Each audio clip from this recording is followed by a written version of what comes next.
بسم اللہ الرحمن الرحیم. میں ہوں نوید زبیری اور آپ دیکھ رہے ہیں سچویشن روم. ناظرین، آج جو ہمارے ساتھ شخصیت موجود ہے وہ کسی تعارف کی محتاج نہیں، اور بڑی دلچسپ بات یہ ہے کہ یہ کراچی کی مقدمہ آج ان سے ہم لڑیں گے. اور دو بکوں کے مصنف بھی ہیں، کراچی پیپرز انہوں نے لکھا. اس کے علاوہ پاکستان پیپلز پارٹی کے 50 سال. 1950 میں کراچی میں پیدا ہوئے.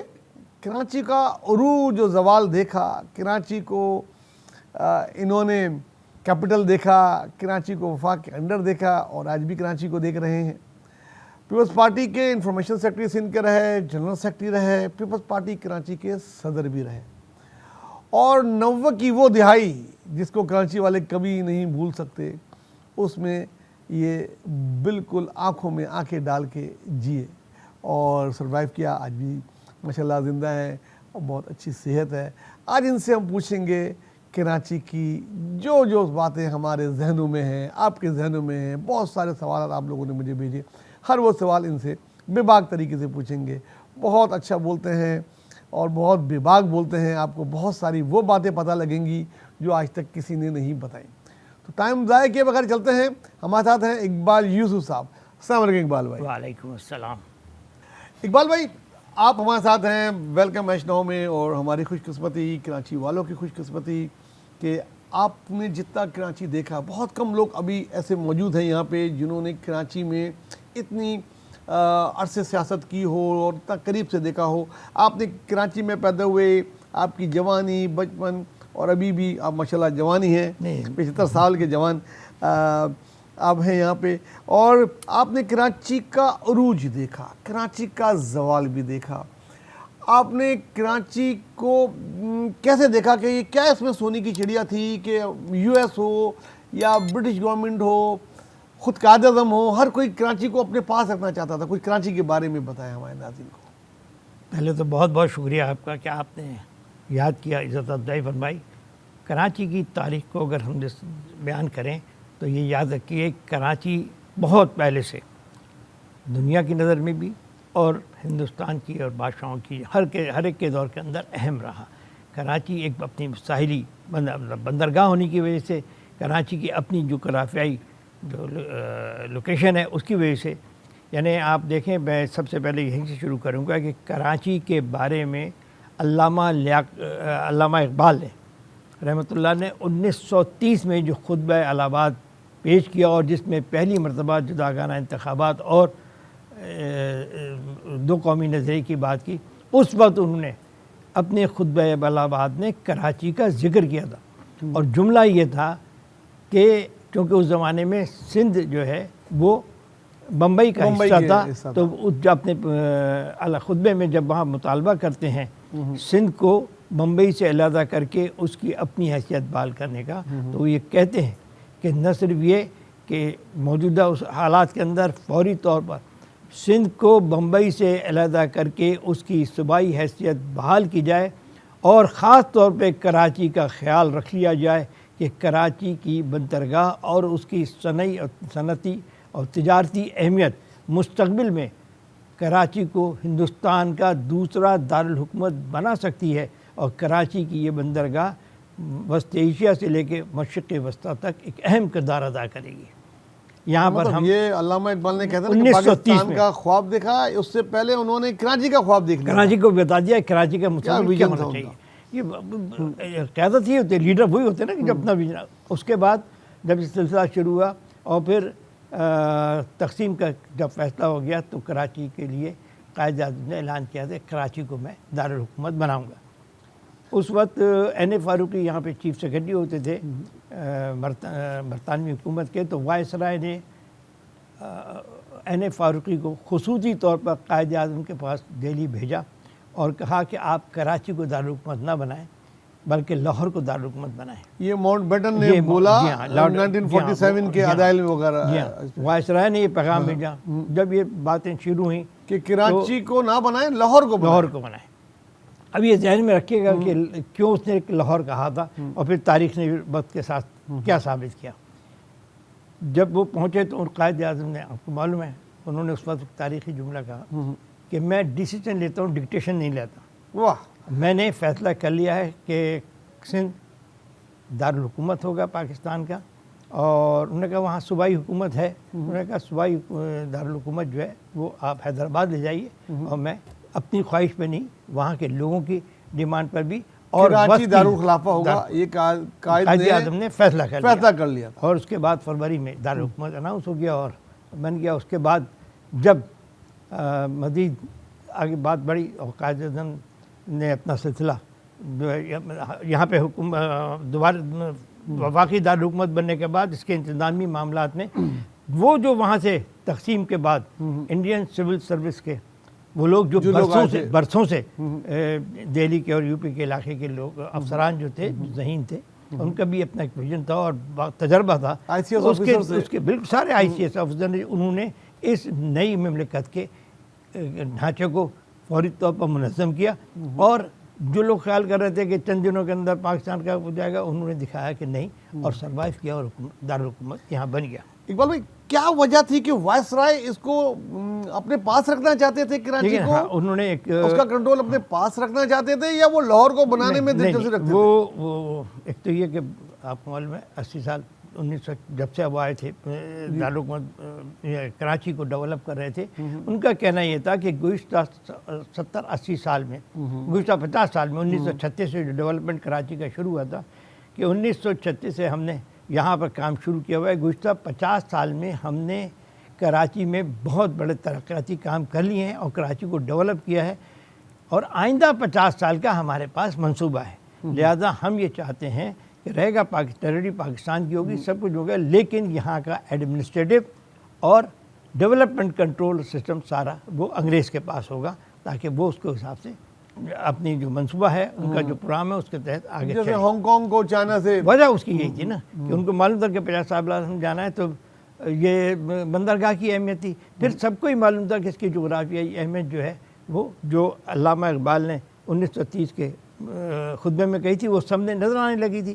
دوسری عالمی جنگ کے اندر اس کی امپورٹنس اور بڑھ گئی تھی۔ 1936 سے کراچی میں انویسٹ کر رہے تھے گورے، 1903 سے کر رہے تھے، 1903 سے، اس سے تو پہلے تو کافی عرصے سے انگریز کے پاس تھا، لیکن جو منظم منصوبہ بندی ہے وہ 19ویں صدی کے آغاز کے ساتھ ساتھ امریکہ کی بھی نظر تھی اس شہر پہ، کہتے ہیں اس وقت ظاہر سی بات ہے ابھی بھی ہے۔ ابھی بھی جب لیاقت علی خان گئے تھے امریکہ، تو امریکہ نے 4 جو ڈیمانڈ کیے تھے وہاں پر ان سے، بٹبیر کا ہوائی اڈہ اور تمام یہ، اس کے اندر ایک شرط یہ بھی تھی کہ کراچی کا انتظامی اور وہ جو تعمیراتی کنٹرول وہ ہمارے پاس ہونا چاہیے۔ یہ سچ ہے کہ انہوں نے کراچی کو ہانگ کانگ کی طرح بولا تھا کہ یہ 25 یا 50 سال کے لیے ہمیں دے دیں کراچی، اس قسم کی بات؟ یہ 50 سال کی نہیں، تو وہی تھا نا شروع میں جو وائس رائے نے کہا نا کہ آئندہ کے 50 سال بھی ہماری منصوبہ بندی کا پروگرام ہے اور کریں، وہ چاہتے تھے اس کو بنانا۔ بتائیے کہ میں نے جیسے بتایا نا کہ اس کی جغرافیہ کیا ہے، ادھر سیاسی میں کوئی سونا نکلے گا، کوئی چڑیا ہے، کیا ہے، ادھر تو پورا ہی بھرا رہتا ہے۔ پورا آپ دیکھیں نا ویسٹ ایشیا سے لے کے آپ چلے آئیے مشرق مصر تک، تو یہ پوری پٹی جو ہے ساحلی، یہ پورے یورپ کو فیڈ کرتا ہے، پھر وہاں سے تجارتی اہمیت ہے، اور ابھی بھی ہے۔ آج بھی امریکہ اور برطانیہ کی خواہش ہے کہ آپ نے گوادر دے دیا چائنا کو، کراچی ہمارے حوالے کرے۔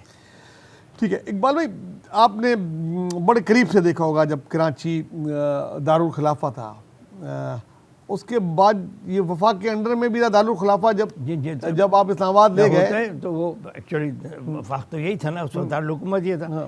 جب یہاں سے یہ جانے کا سلسلہ شروع ہوا تو کیوں جو لڑائیاں جو شروع ہوئیں، جو پاور کوریڈورز کے اندر جو لڑائی ہو رہی تھی، کیونکہ وہ جو مہاجر یا محب وطن، میں تو کہتا ہوں محب وطن پاکستانی بیوروکریسی جو آئی ہجرت کر کے آئے تھے، جو بیوروکریسی محب وطن بیوروکریسی جو انڈیا سے یہاں پر آئی اور اس نے پورے انتظام کو سنبھال لیا، تو ان کے لیے بڑی عجیب سی بات تھی۔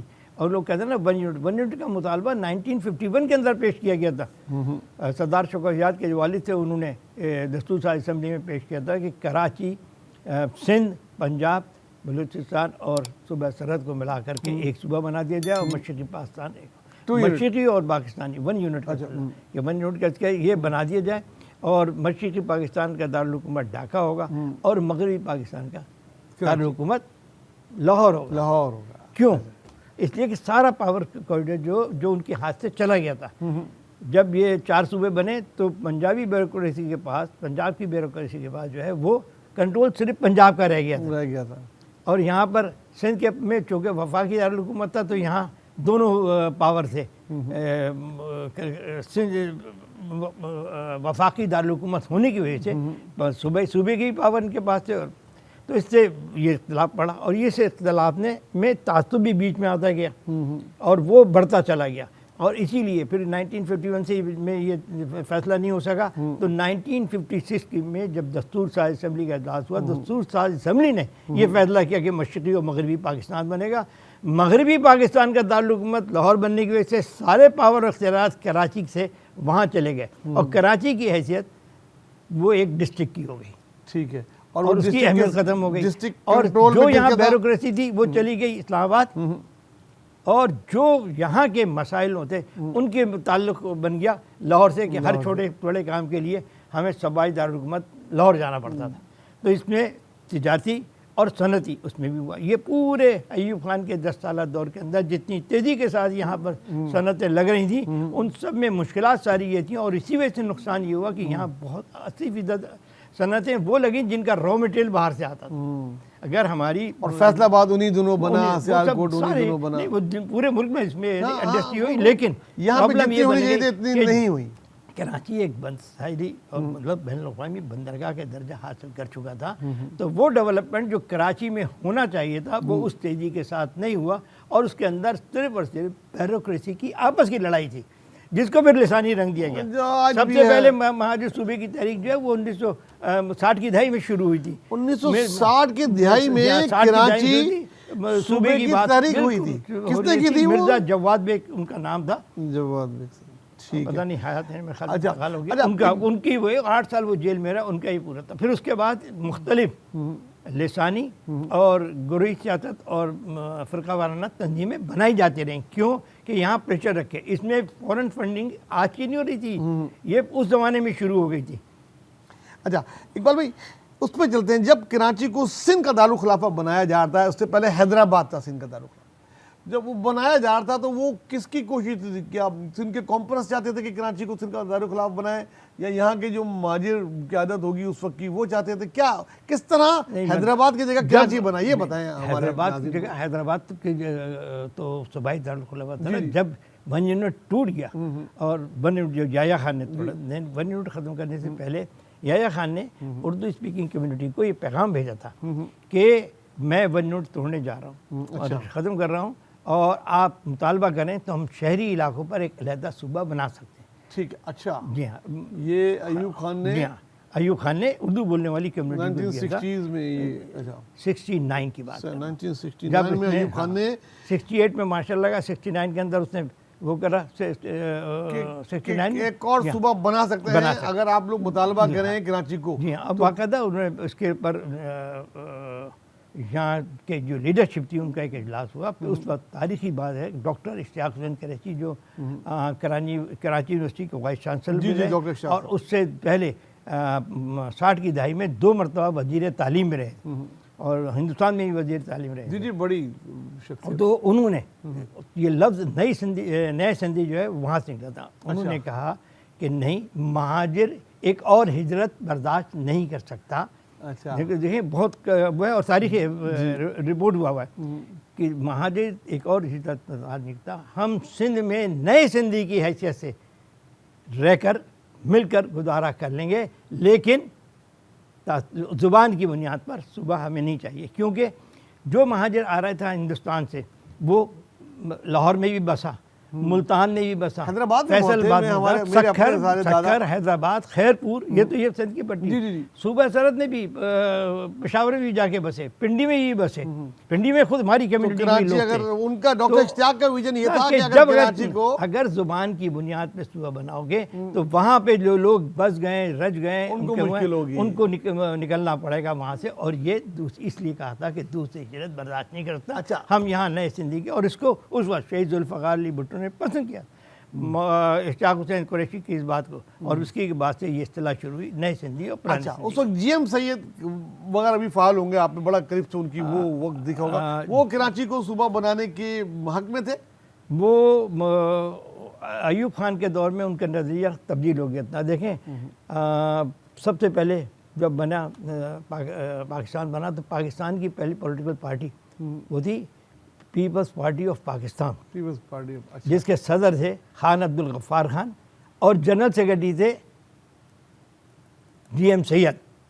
اس پر ایک ہی سال میں پابندی لگ گئی کیونکہ انہوں نے اینٹی قائد اعظم سلسلہ شروع کر دیا تھا اور ایسے بیانات دینے شروع کر دیے تھے جو پاکستان کی پاکستان کے بنتے ساتھ جو پارٹیاں تھیں تو سب سے پہلی کام سٹارٹ ہو گیا تھا کہ پابندیاں اس وقت بھی لگ رہی تھی پارٹی پہ، سب سے پہلی آج بھی لگ رہی ہیں۔ کیا بات ہے، اور مطلب یہ کوئی نیا سلسلہ نہیں ہے ناظرین، پارٹی پابندی پاکستان بننے کے بعد سے فوراً ہی بالا بھائی نے بتایا کہ لگنی شروع ہو گئی تھی۔ جب ذوالفقار علی بھٹو نے 1967 میں فیصلہ کیا اپنی پارٹی بنانے کا، اور انہوں نے بھی وہ کہا کہ میں ڈیسیژن لیتا ہوں ڈکٹیٹر، یہ ان کا بھی موضوع تھا کہ میں فیصلہ کرتا ہوں، ان کو بہت منع کیا گیا کہ آپ نئی سیاسی جماعت نہ بنائیں، اور کنونشن لیگ ایوب خان کی تھی، آپ کونسل مسلم لیگ میں آ جائیں، لیکن وہ انہوں نے فیصلہ جب کیا تو انہوں نے پھر پاکستان پیپلز پارٹی نام رکھا اور اس کے پھر چار شروع ہوئی تھی۔ ان گزشتہ 30 سالوں کے اندر 25 سال کے اندر حالات بہت بدل چکے تھے، نئی دوسری عالمی جنگ کے خاتمے کے بعد اور کولڈ وار کا سلسلہ شروع ہوا تھا، اور پھر نوآبادیاتی نظام کا بھی تقریباً خاتمہ ہو رہا تھا، تو اس وقت تیسری دنیا کی ایک نعرہ لے کے شہید ذوالفقار علی بھٹو نے اپنا کام کا آغاز کیا۔ ٹھیک، اقبال بھائی بھٹو صاحب پہ ہم آئیں گے بعد میں، میں ابھی یہاں پہ یہ بات سمیٹنا چاہتا ہوں کراچی کی کہ جس وقت کراچی سندھ کا دارالخلافہ بنا اس وقت یہاں کے اردو بولنے والے جو رہنما تھے اس وقت کے آزاد صاحب تھے اور دوسرے جو بھی تھے، بہت سے لوگ وہ فیور میں تھے کہ سندھ کا حصہ بنائے کہ نہیں، اور جو قوم پرست تھے وہ لوگ کیا چاہتے تھے؟ اردو بولنے والے کراچی کو مخالفت ہو رہی تھی، حمایت ہو رہی تھی، ہڑتالیں ہو رہی تھی، اس قسم کے بھی کچھ تاثرات ہم نے پڑھے ہیں کئی جگہوں محمود عثمانی، آزاد بن حیدر اور خلیل الدین مدی جو عوامی لیگ پہ تھے، تمام یعنی اردو بولنے والوں کی ایک بڑی تعداد جو ہے وہ صوبہ بنانے کے حق میں تھی، لیکن یہ دلیل سب کو نے تسلیم کری جو ڈاکٹر اشتیاق نے دی، اور واقعی یہی ہوتا، دیکھیں نا، پھر وہ یہ کہتے ہیں نا کہ بھئی تمہارا صوبہ بن گیا جاؤ، جس طرح ہم کہتے ہیں کہ تمہارا صوبہ تو صوبہ پختونخوا ہے وہاں جاؤ، اس لیے یہ تو ہو گیا۔ اور سندھی بولنے والے، سندھی بولنے والوں کے اندر وہ نہیں کہتے حیدرآباد سے آپ اٹھا کے کراچی کو دے رہے ہو، سندھی بولنے والوں میں تعداد تھا اس وقت۔ سندھ و دیش کی تحریک نہیں آئی تھی، سندھ و دیش کی تحریک بنگلہ دیش کی تحریک بننے کے بعد یہ لفظ سندھ و دیش آیا، ورنہ سندھ کے جو وہ تھے انتہا پسندی، وہ سندھ کی کراچی سے اور کراچی کی سندھ سے علیحدگی کے لیے تیار نہیں تھے، اور انہوں نے ایک صوبے کے طور پر کرا، تو کراچی کو سندھ کا دارالخلافہ بنانے میں وہ خوش تھے۔ ہاں بالکل، جب یہ ون یونٹ ٹوٹا تو اس میں یہ مطمئن تھے، کیونکہ اختیارات کا 60% تو ان کے پاس جانا تھا۔ اس وقت کراچی کی پاپولیشن تو 40% تھی نا، تو ایک اندازے کے مطابق، کیونکہ اس وقت تو اتنا مردم شماری نہیں ہوتی، لیکن یہ اندازہ تھا کہ سندھ صوبے میں سندھیوں کو بالادستی حاصل ہوگی، لیکن یہ نہیں تھا کہ اتنی نفرت بڑھ جائے گی کہ انٹیریئر سندھ سے کوئی اردو بولنے والا یا پنجابی آباد کار جیت نہیں سکے گا۔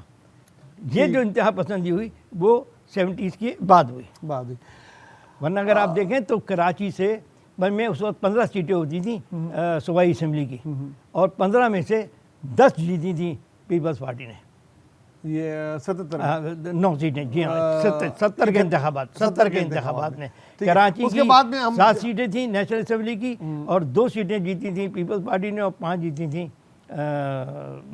2 جماعت اسلامی نے، ایک نور نعیم صاحب نے، اور ایک آزاد امیدوار جیتے تھے لیکن جماعت اسلامی کے ٹکٹ پر۔ ناظرین کہیں نہیں جائیے گا، ایک چھوٹا سا بریک لیتے ہیں، بریک کے بعد آ کے اس کے بعد کے کراچی پہ بات کرتے ہیں، اور آج تک بات کرتے ہیں کہ اب کیا صورتحال ہے، اور دارالخلافہ جب یہاں سے چلا گیا، سندھ کا دارالخلافہ کراچی بن گیا، اور کراچی کا زوال کہاں سے شروع ہوا، عروج دکھا کے پھر زوال کہاں سے شروع ہوا، اور آج کیا حال ہے، پھر اس پہ بات کرتے ہیں، کچھ پیپلز پارٹی پہ، کچھ MQM پہ، اور کچھ اور تاریخی باتوں پہ، تاریخی قصوں پہ بھی بات کریں گے، جس میں نجیب شہید کا قصہ بھی شامل ہوگا۔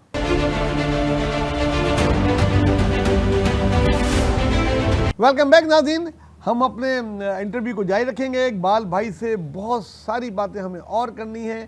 اب ہم آتے ہیں جب کراچی سندھ کا دارالخلافہ بن گیا اور کراچی کا عروج تھا، ڈبل ڈیکر بسیں چلتی تھیں, روڈیں دھلتی تھیں, اور یہاں پہ بہت زیادہ ٹورسٹ بھی آتے تھے, اور ٹرام چلتی تھیں. ایک یورپ کی طرح کا شہر تھا, اور اس وقت کہا جاتا تھا کہ یا تو ملیشیا میں کوئی شہر ہے, یا ایران کا تہران کوئی شہر ہے ایشیا میں, یا پھر کوئی کراچی شہر ہے. پھر ایسا کیا ہوا کہ یہ ہمارا کراچی جیسا آج ہے اس طرح کا بن گیا؟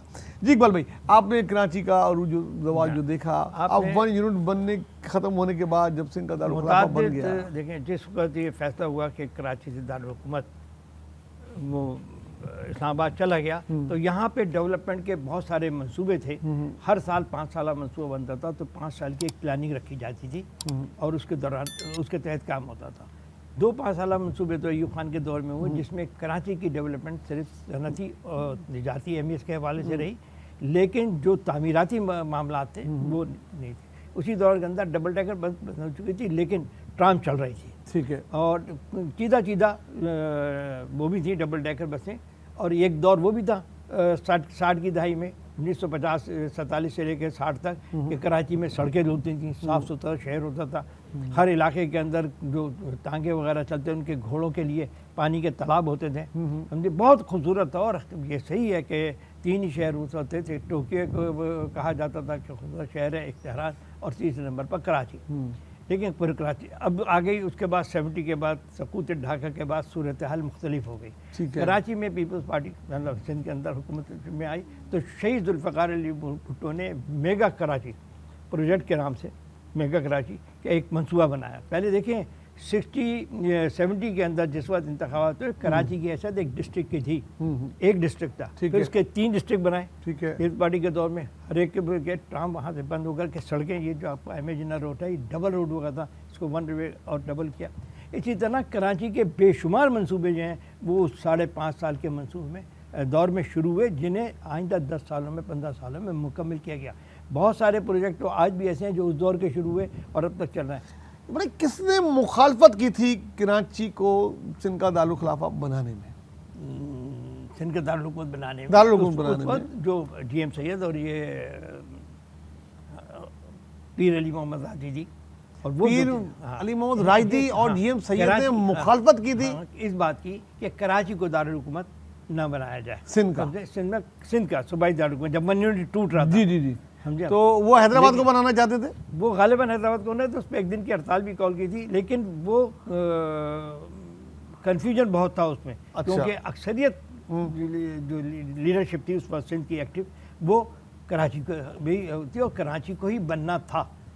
بڑی بات کی اقبال بھائی نے بتایا ہمیں کہ جب 1 یونٹ ختم ہو رہا تھا اور سندھ کا جو ہوتا ہے دارالخلافہ, اس میں بڑا کنفیوژن تھا.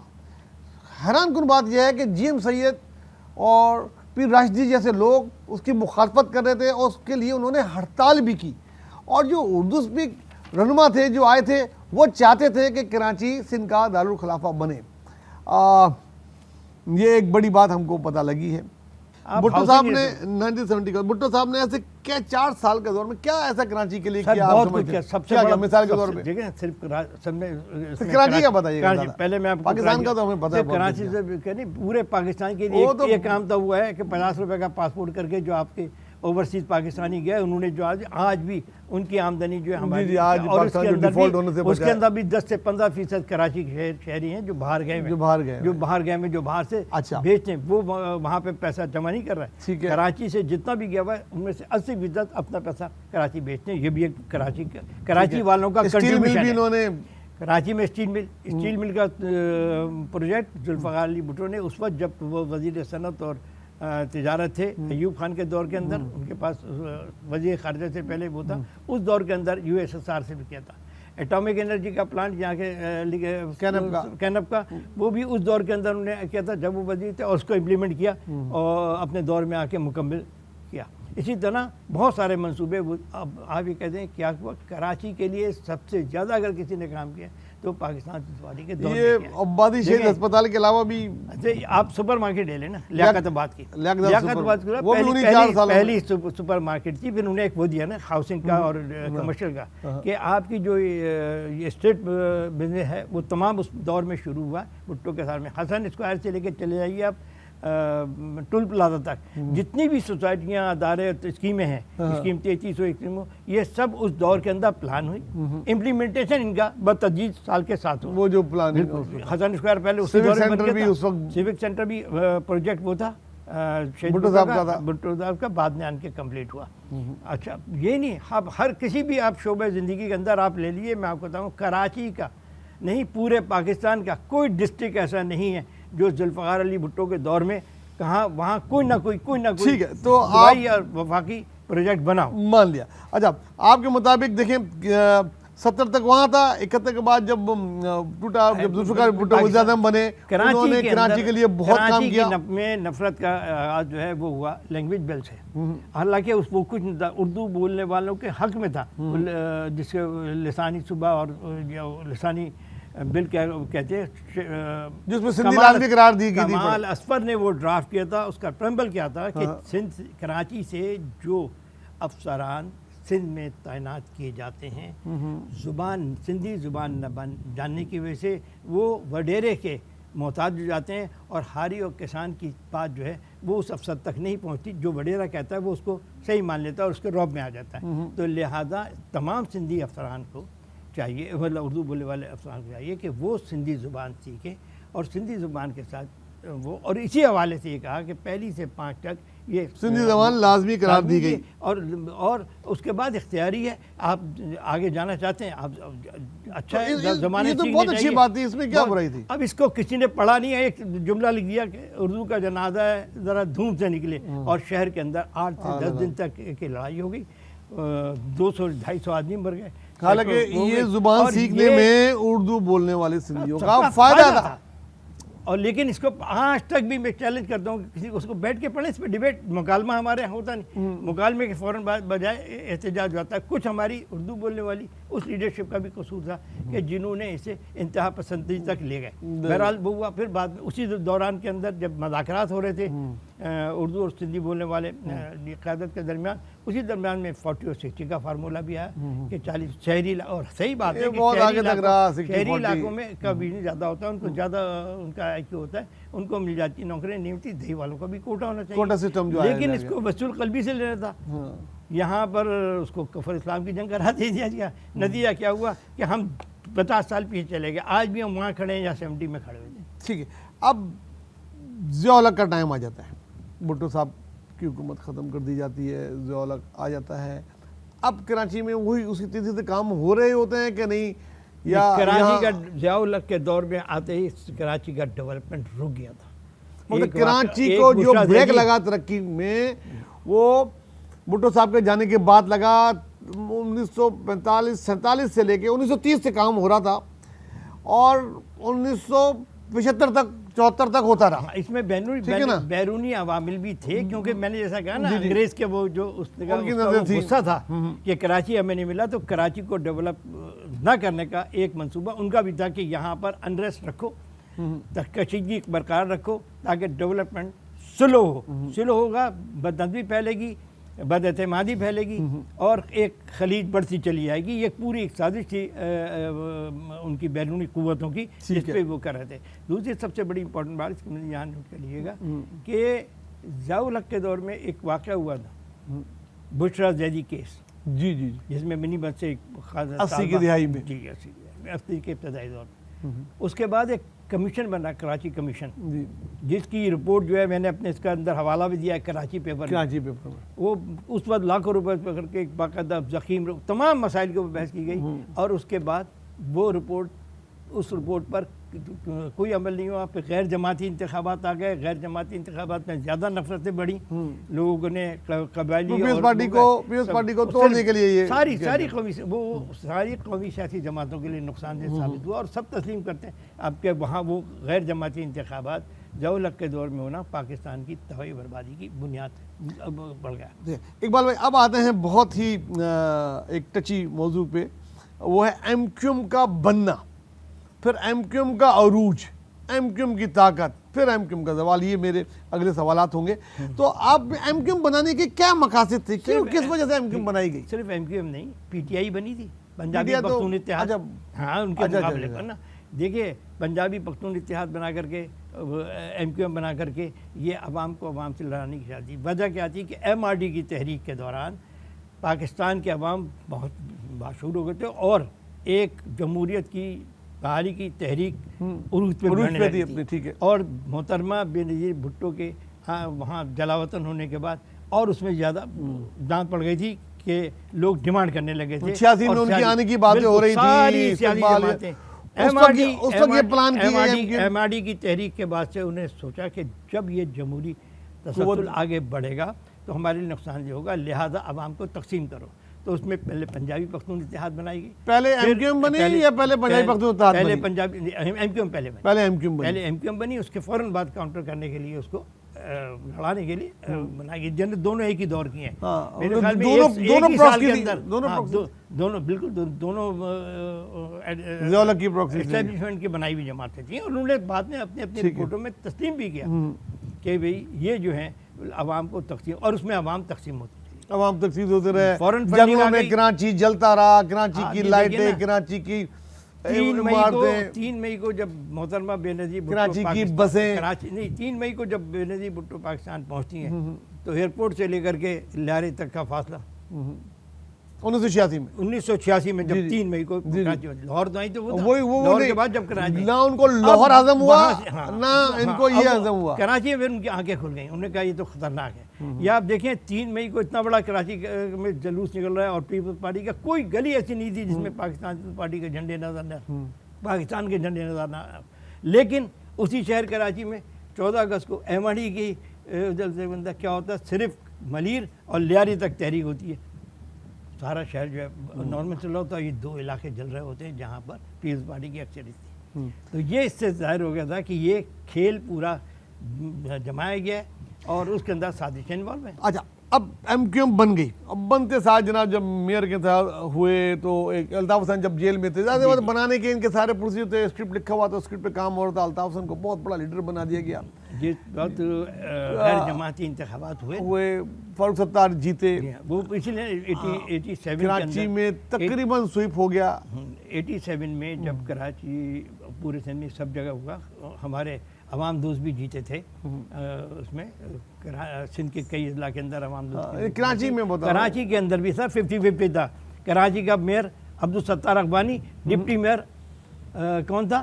عمر یوسف ڈیڈا، پیپلز پارٹی کا. مقصد انہوں نے پورے کراچی جی کو 79 کے انتخابات میں یہ دیکھیں واضح تھا نا کہ اگر جماعت اسلامی کا میئر تھا تو ڈپٹی میئر جو ہے وہ عمر یوسف ڈیڈا بنے. ایک ووٹ میں کی بات کر رہا ہوں جب فاروق ستار میئر بنے تھے وہ تو 87 کے اندر بنے. 87 پہ آ گیا نا. نہیں، اب ہم 87 میں آ گئے. ایم کیو ایم بن چکی ہے، ایم کیو ایم طاقتور ہوتی جا رہی ہے. 79 پہلے ہے، 87 بعد میں ہے. جی جی، ایم کیو ایم بننے سے پہلے کی صورت حال یہ تھی. ہم اس سے آگے آ گئے نا. اب ہم یہ ہیں کہ ہم ایم کیو ایم بن گئی ہے، بنانے والے بنا لی ہے، وہی اور ایم کیو ایم دن بدن طاقتور ہو رہی ہے. فاروق ستار میئر بنتے ہیں کراچی میں تقریباً بالکل جو ساؤتھ کو چھوڑ کے. بالکل جو 85 کے انتخابات غیر جماعتی انتخابات کے اثرات تھے نا وہ نظر آئے کہ یہاں پر سارا کا سارا 87 کے اندر تینوں ڈسٹرکٹ جو ہیں وہ ایم کیو ایم نے جیت لیے اور میئر شپ ان کے پاس چلی گئی. یہاں پہ تقسیم واضح ہو گئی. ٹھیک. اب ضیاء کا حادثہ ہوتا ہے، جہاز پھٹ گیا. اس کے بعد الیکشن ہوتے ہیں 88 میں. 88 میں پیپلز پارٹی کی گورنمنٹ بنتی ہے بے نظیر بھٹو کے ساتھ. ایک معاہدہ کراچی ہوتا ہے جس کے آپ چشمدید گواہ بھی ہیں، شاید سیکریٹری بھی اس میں ہیں، آپ گئے بھی تھے نائب بیورو میں. کیونکہ میں اس وقت پیپلز پارٹی کی صوبائی سیکریٹری اطلاعات تھا تو 3 ہم نے یہاں سے نامینیٹ کیے تھے پیپلز پارٹی سے. پی کے شہانی، اجمل دیولی، روزنامہ اجمل دہلوی پیپلز پارٹی کی طرف سے مذاکرات میں شامل ہوئے تھے. کیا بات. اور مسعود صفداری اور میں جو ہوں کوارڈینیٹر تھا دونوں کے درمیان. وہاں سے محمد یوسف اور 2 آدمی اور تھے اور اپنا ڈاکٹر نہیں ان کا کیا نام تھا، ان کا مرڈر ہو گیا، طارق عظیم. عظیم طارق، عمران فاروق اور محمد یوسف ایڈوکیٹ. ٹھیک ہے.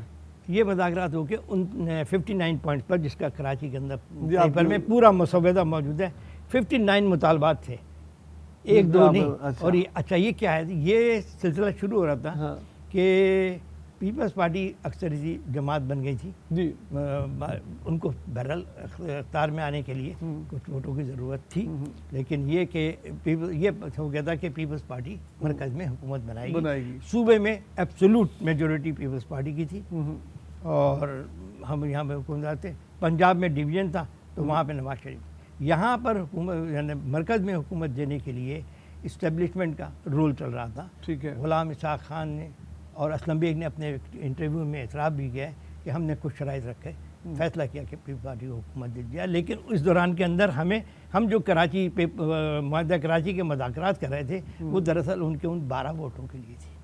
12 ووٹ جو آپ کو مرکز میں چاہیے تھے، جو صوبے میں آپ کو بالکل ضرورت نہیں تھی. شہری بازی تھی. محترمہ بھٹو نے بہت زبردست بات کی. انہوں نے کہا جی اگر ہم نے حکومت میں جانا ہے ہم شہری علاقوں کی منتخب قیادت کو باہر رکھ کر کے حکومت نہیں کر سکتے، ناانصافی نہیں کر سکتے، لہٰذا ان کو حکومت کا حصہ بناؤ. وہ طے کھلے ہوا دل کہ سے انہیں صوبائی حکومت میں بھی شامل کیا جائے گا. وفاق میں 2 وزارتیں دینی تھیں اور یہاں پہ ان کو 4-5 وزارتیں دی گئی تھیں.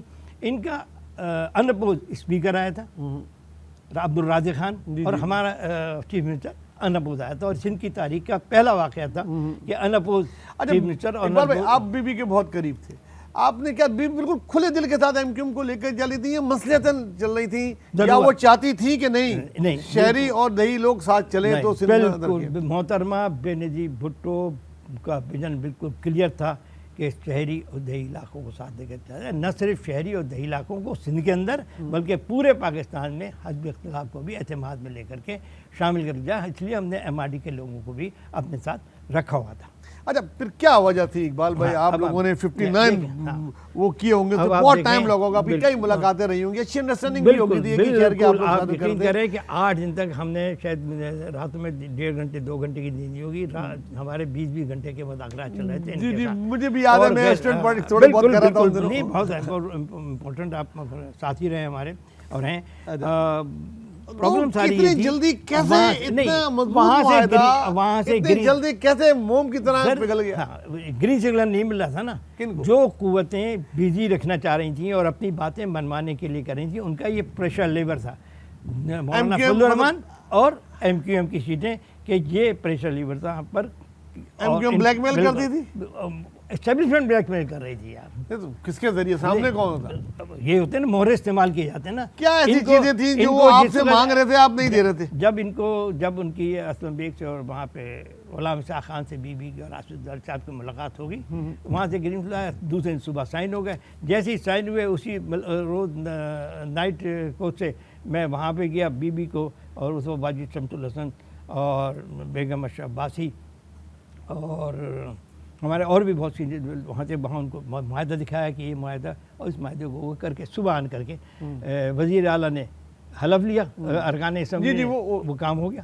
اب اس کے بعد کیا سلسلہ چلتا ہے، کیوں ہوتا ہے؟ پہلے تو 6 مہینے ساتھ چلے، پھر جب وہاں پر اسٹیبلشمنٹ نے جو چیزیں چاہی تھیں وہ بتدریج ہونی تھیں لیکن وہ فوری طور پہ عمل درآمد چاہ رہے تھے، جس کی وجہ سے اسٹیبلشمنٹ اور بی بی کے درمیان ایک دراڑ سی آ گئی، ایک اعتماد کی فضا ہوئی اور اسی عدم اعتماد نے نو کانفیڈنس کی صورت اختیار کری کہ ہمارے ساتھ اقتدار میں تھے ایم کیو ایم اور انہوں نے نواز شریف سے سودے بازی کر. اچھا میں وہاں پہ آتا ہوں. دیکھیں آپ کی ایک ملاقات الطاف حسین صاحب سے ہوئی اسٹیٹ گیسٹ ہاؤس میں معاہدہ کراچی کے ٹوٹنے سے 3 دن پہلے. میری نہیں، غلام اسحاق خان کی ملاقات ہوئی، میری ملاقات 90 روپے ہوئی تھی. آپ کی 90 روپے؟ جی. اس کے بعد وہ ٹوٹ جاتا ہے معاہدہ کراچی؟ میں بتاتا ہوں نا جس وقت اور عدم اعتماد آ جاتی ہے، کراچی میں ہنگامے وغیرہ ہوئے اور اس کے ساتھ ہی ہنگاموں کی ایک لہر شروع ہو جاتی ہے. ان کی ایک شکایتیں بڑھیں ان کے وزیروں کے حوالے سے اور جو ان کو وہ تھا اس پر ان کی شکایتیں بڑھیں، ان کو بتدریج حل کرنا تھا، ملازمتوں میں کوٹا، وہ ہر چیز فوراً چاہ رہے تھے. ایم کیو ایم سے غلطی وہاں پہ یہ ہوتی کہ ایچ اینڈ ایوری تھنگ وہ خود چاہ رہے تھے، وہ چاہ رہے تھے کہ ہم انہیں اپائنٹمنٹ لیٹر بلینک دے دیں اور یہ اس کے اندر اپنے لوگوں کے نام بھریں ان کو ایشو کر دیں. نوکریاں تو خوب مل رہی تھی کراچی والوں کو. وہی تو کہہ رہا ہوں، یہی تو سارا غلطی تھی. ستار صاحب نے ایک کتنی دی تھی؟ 2000 نوکریاں جو ہیں ایک رات کے اندر دی گئی تھیں. 2000 نوکریاں فاروق ستار صاحب نے ایک رات میں دی، یہ اقبال بھائی بتا رہے ہیں.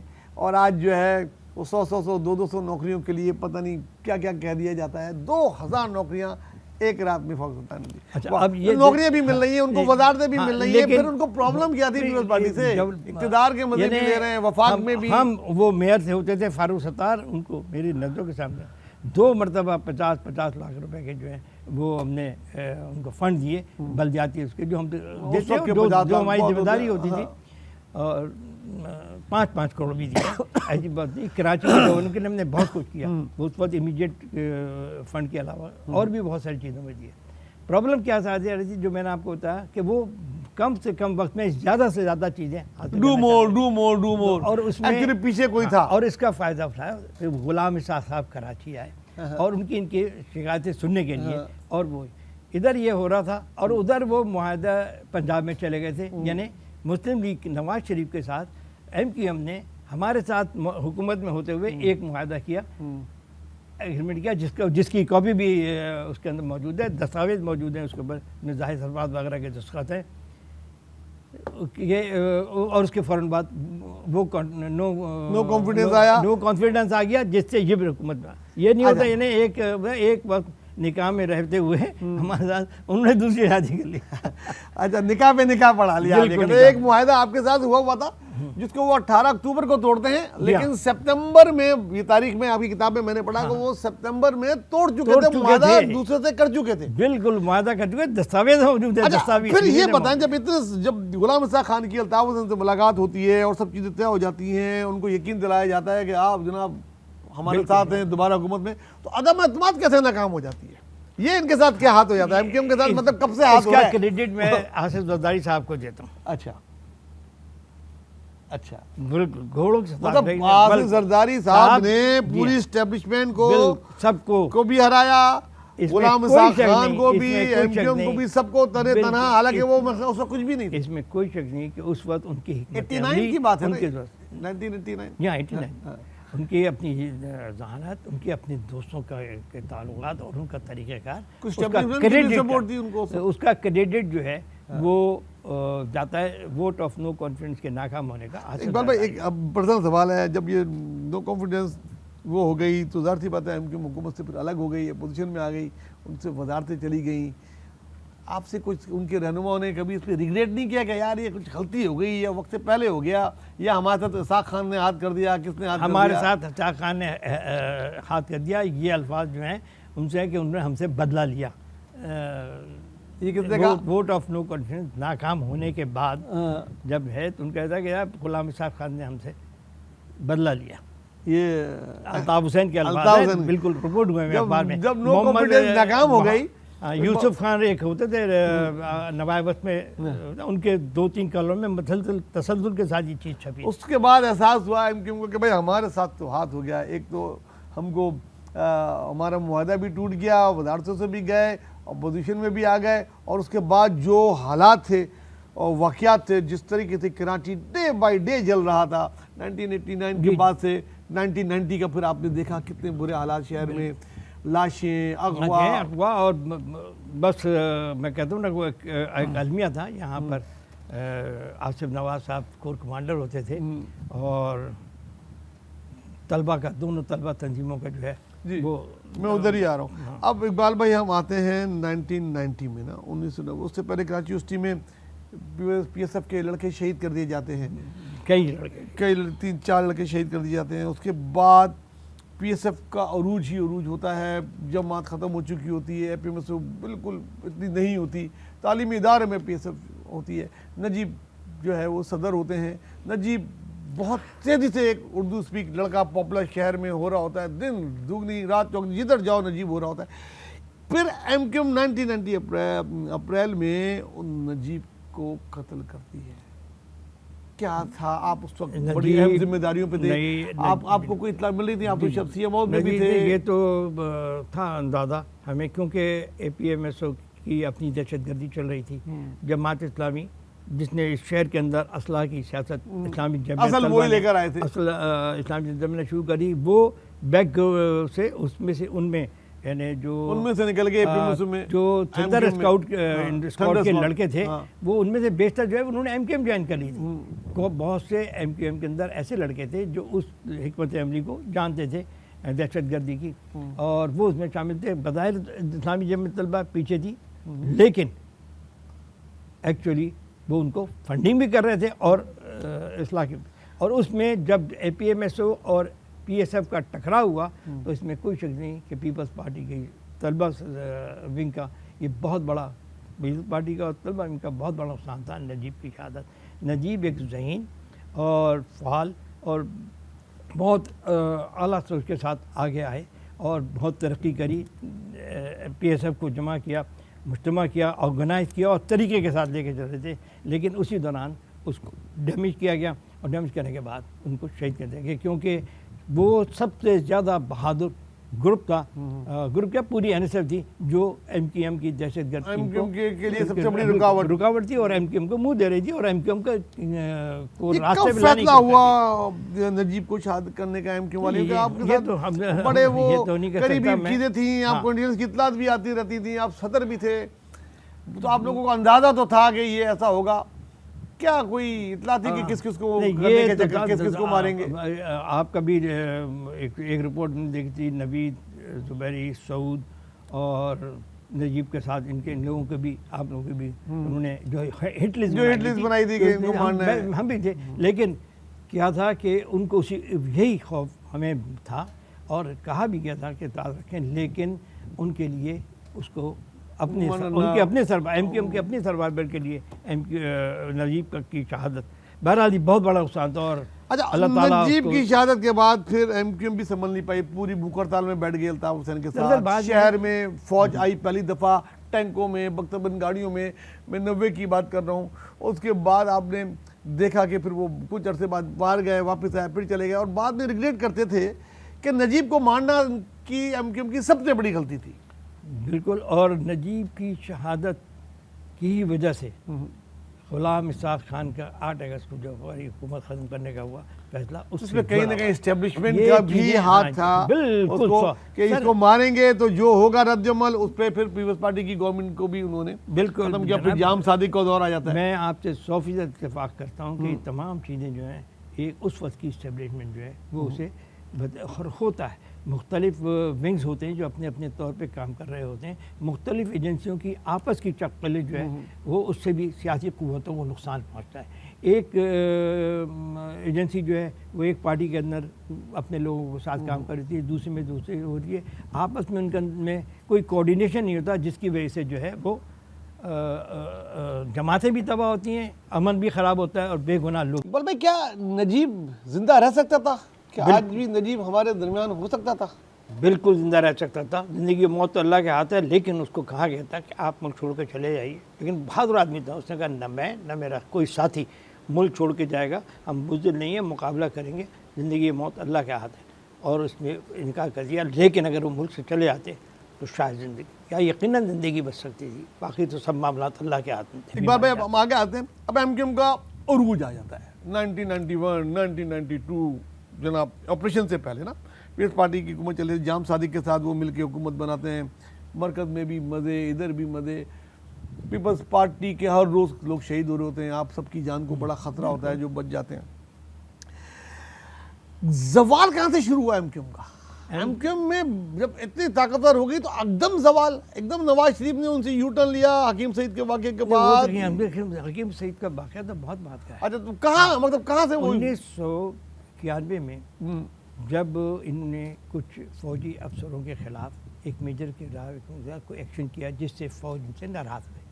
اور ایک واقعے سے ایسا تو نہیں ہو سکتا کہ کئی تھے سر, کئی تھے بھتا خوری. اللہ تاجر بھی جا کے ان سے بات کرتے ہیں نا, کور کمانڈر تھے, خود وہ سمجھتے تھے چونکہ وہ استعمال کر رہے تھے, انہوں نے پیپلز پارٹی کے خلاف استعمال کرنا تھا, ایم کیو ایم کو زیادہ انہوں نے ہاتھ کھولا رکھا ہوتا.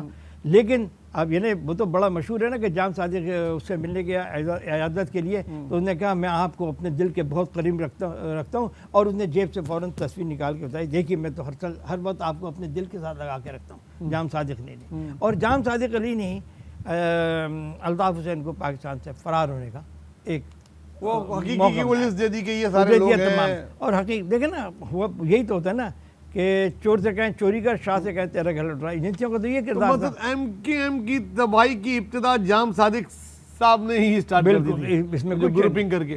گروپنگ کر کے، اور اس کو ان کو پتا تھا کہ ان کی رگ کہاں سے دبتی ہے، انہوں نے ان کی رگ کو دبا لیا تھا، اور اس کے بعد الطاف حسین نے اسی میں عافیت بخشی کہ وہ ملک چھوڑ کے چلے جائیں۔ اچھا 1992 میں الطاف حسین ملک چھوڑ کے چلے جاتے ہیں، اور آہستہ آہستہ ان کی گرپ ایم کیو ایم سے کمزور ہوتی جاتی ہے، اور یہاں کی جو مقامی قیادت ہے وہ پیسوں میں، بتوں میں، ان چیزوں میں پڑ جاتی ہے۔ مال پہ لڑائی شروع ہوئی، مال پہ لڑائی شروع۔ مائل پہ لڑائی شروع ہوئی، 2-3 ان کے آپس میں لوگ مارے گئے، ایم کیو ایم کے اپنے مرکز میں یہ آپس میں فائرنگ بھی ہوئی، مار پیٹ بھی ہوئی، سب کچھ ہوا ان کے جانے کے بعد۔ لیکن اس دوران میں انہوں نے ایم کیو ایم کو حقیقی بنا کر کے ان کے تمام لوگوں کو بلوں میں واپس بھیج دیا۔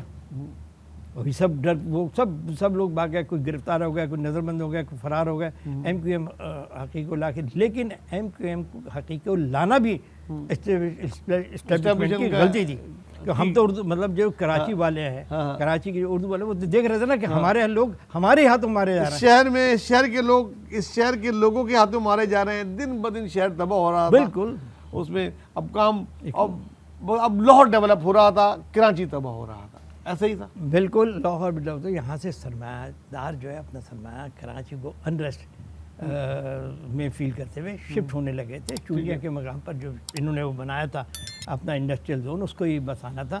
یہ اس میں ایک بڑی کئی مقاصد ہوتے ہیں۔ ہمیں بظاہر وہ کراچی کا جھگڑا نظر آتا ہے، لیکن اس کے پیچھے بین الاقوامی مفادات بھی تھے کہ کراچی میں جتنا انریسٹ ہوگا حکومت کو مجبور کیا جائے گا اور کراچی میں مداخلت کی جائے گی۔ میں نے کہا نا کہ آپ اس بات کو ذہن میں رکھیے، 1930 کا خطبہ الہ آباد، لاہور کو دارالحکومت بنانے کا مشورہ، اور نہ بننے کی صورت میں آج تک کراچی کو اس بات کی اجازت دی جاری ہے قائد اعظم نے کراچی کو دارالحکومت کیوں بنایا۔